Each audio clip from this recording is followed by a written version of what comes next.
friends, it's Gwen. Welcome back to my channel. Today I'm filming a sit down video and it's just something that I've been wanting to talk to you guys about for a while.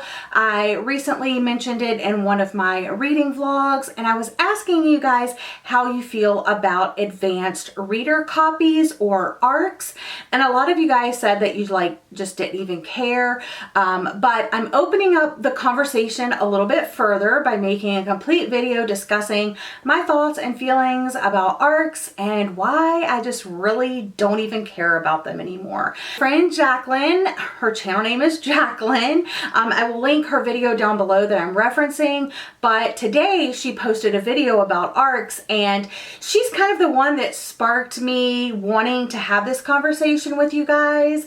I wrote some notes and I wasn't planning on filming this video anytime soon, but she put up her video today and I was like, I have some things to add to that. So let me go ahead and start with that. So like I said, I want to mention her video because if you are looking to get ARCs, if you're interested in getting ARCs, if you're a new channel, if you're an old channel, she has some really great information in that video. She also did a Notions template that you can copy into your own Notion, how she keeps track of her ARCs and the publicity emails and all of that information. So it's really good. Even if you're not interested in ARCs, it's really good information for like NetGalley and reviewing and working with publishers and all of that. So I will have the video link down below, but I wanted to mention a couple other ways that you can get ARCs. So you can follow authors on Instagram or Twitter. Sometimes they do giveaways. That's another way. There's also Goodreads giveaways that you can enter, and sometimes authors have like their own website and then they have a newsletter that you can sign up for, and then sometimes they'll like in the newsletter they'll say, hey, I'm giving away this ARC on Twitter or Instagram, or hey, the giveaway is available on Goodreads, or maybe they're just hosting one themselves. So definitely look out for author newsletters, following authors on Instagram and Twitter, and also just like Goodreads giveaways, and other like blogs and stuff like that too will give away books. Sometimes if there's like a blog tour or an Instagram where they're like sending out books, sometimes they'll give away copies. So yeah, there's multiple ways to get ARCs. And I think her method is more like formulaic, like here's like a tried and true method where these are just kind of like hit or miss. Like sometimes you'll see an ARC that you want and it's a giveaway, so it depends how many people enter the giveaway. Anyway, I just wanted to throw that out there. Let's go ahead and rewind the clock like 7 years. Before joining Booktube, I did not have a huge catalog library of books. I basically would buy a book and I was only reading one series. I was reading the K. Scarpetta series.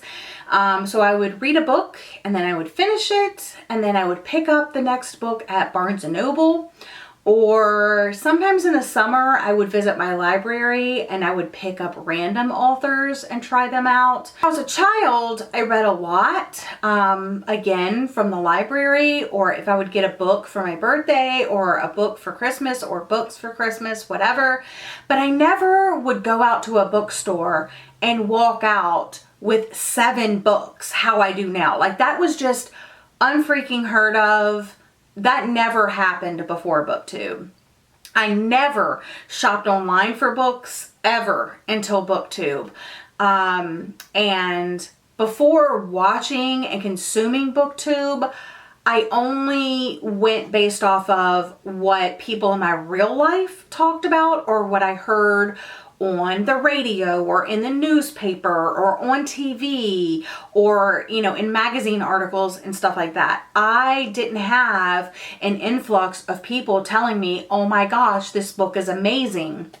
So I would go out to Barnes & Noble looking for my particular book that I was there to purchase, the next one in the K. Scarpetta series. Like that's what I did.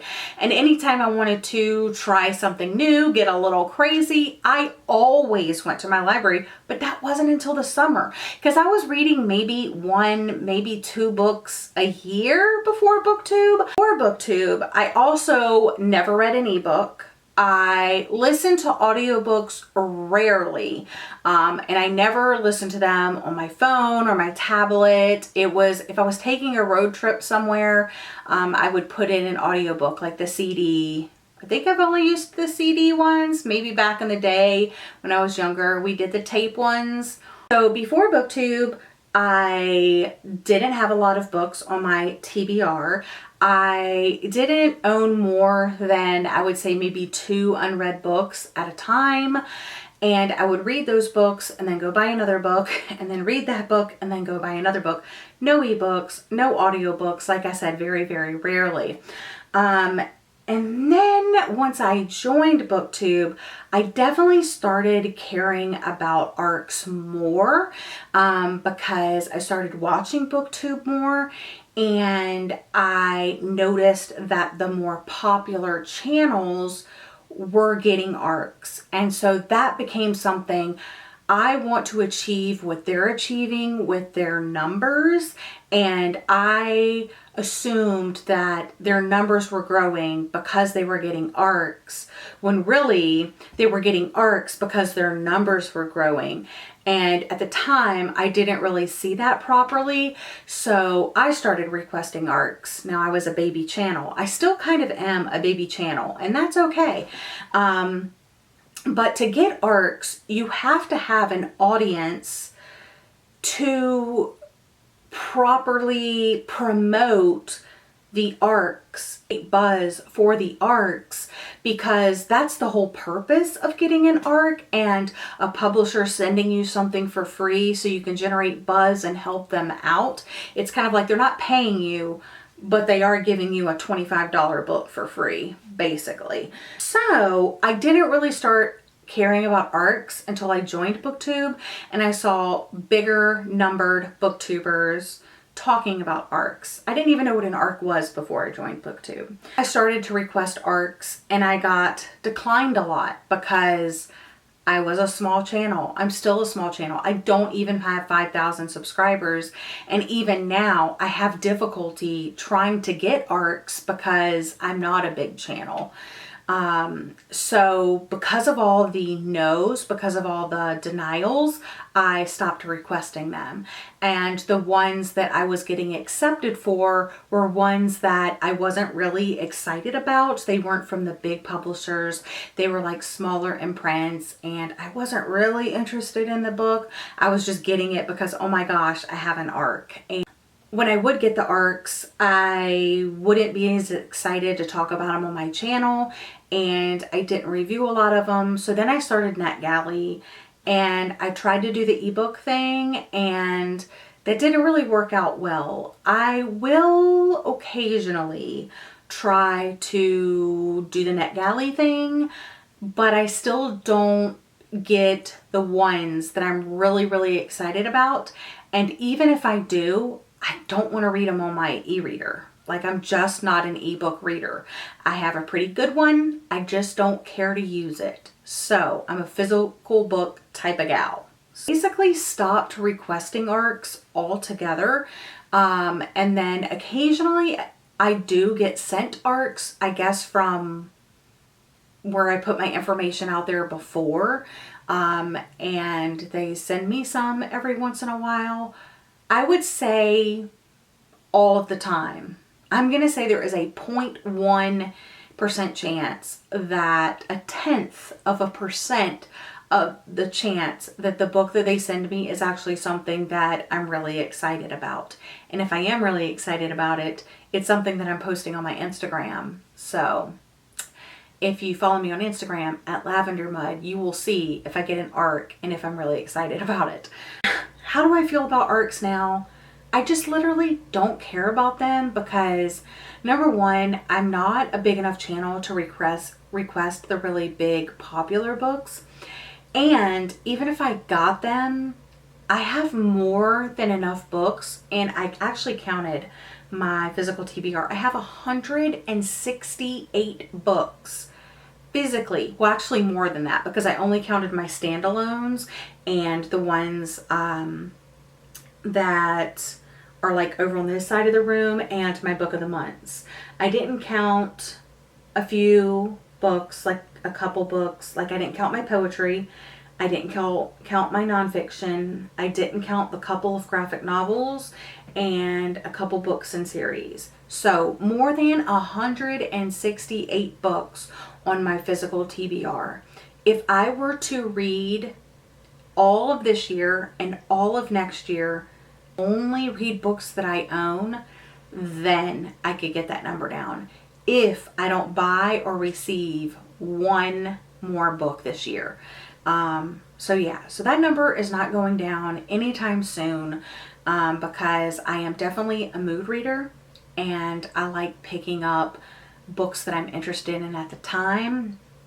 And I think that's where I went wrong, is because I have such an influx of people telling me about books and then I'm excited about them.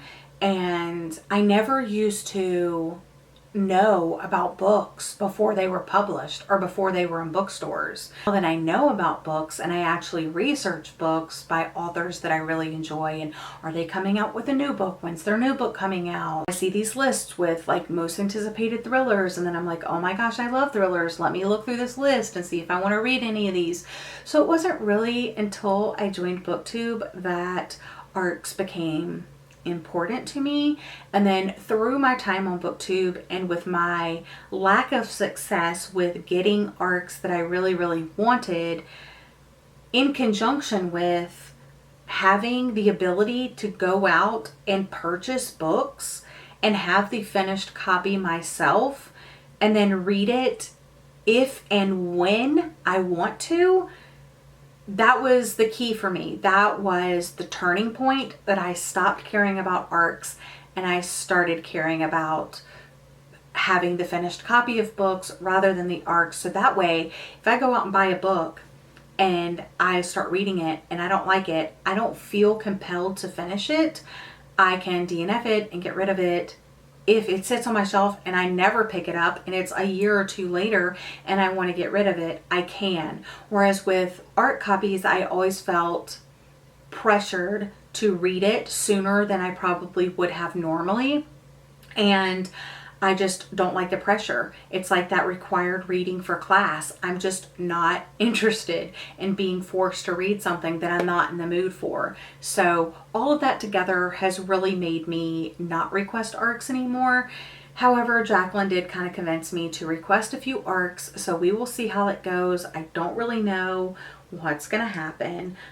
So I want to know how you feel. How do you feel? Are you in the bookish community? Are you on Book Talk? Are you on Bookstagram? Are you here on Booktube? Let me know if you were an outside viewer, like looking into the community like I was before, or if you were actually actively in the community, and how you feel about ARCs, and has your opinion changed on ARCs, and what you think about what I said. I guess it goes back, I'm just looking over my notes. So I guess it goes back to, for the longest time, I thought that you had to be reading the latest and greatest stuff to be popular on Booktube.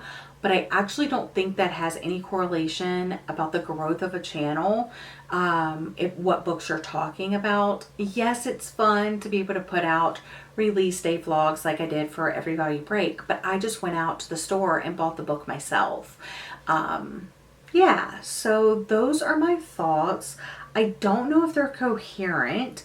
I know I've been talking for a while. Hopefully this makes sense. Like, whether you want ARCs, you covet ARCs, or you don't, it doesn't really matter to me. What matters to me is that I'm reading books that I like and that I'm enjoying and that entertain me, whether they're old books like backlist books or brand new books that came out today. You know, like, I literally don't care what age or publication date the book is, as long as I enjoy reading it and I can tell you, oh my gosh, you guys, you should totally check out this book because it was awesome.